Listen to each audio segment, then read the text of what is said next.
বাচ্চাদেরও হালকা পাতলা ক্ষুধা পেয়েছে, সাথে আমারও। তাই ভাবলাম যে মিড মর্নিংয়ে ওদের কিছু দিয়ে দিই, সেই সাথে আমিও কিছু খেয়ে নিই। তো আমি যেহেতু এখন প্যাকেটজাত সব প্রসেসিং ফুডগুলো আর কি অ্যাভয়েড করছি, এই জন্য আমি এগুলো খাচ্ছি না।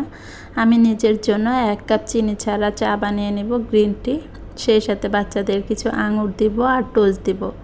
তো এটা ওরা খেয়ে নেবে, আমি চাটা খেয়ে দুপুরে রান্না করে নেব। সংসার এমন একটা প্রক্রিয়া যেটা খুবই চলমান।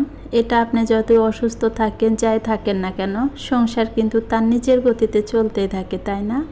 তো আমাদের কাজকর্ম কিন্তু ধারাবাহিকভাবে পর্যায়ক্রমে চলতে থাকে। সকালের নাস্তা, সেই সাথে দুপুরে রান্নাবান্না, বিকালের নাস্তা, রাতের খাবার। এর মাঝে আরও অনেক কাজ থাকে, ঘর গোছানো, বাচ্চা সামলানো। তো কত রকমের কাজ আমাদের গৃহিণীদের, তাই না? কাজের কিন্তু কোনো শেষ নেই। তো এই তো নাস্তা রেডি হয়ে গেছে, এখন আমরা আর কি সবাই মিলে খেয়ে নিব।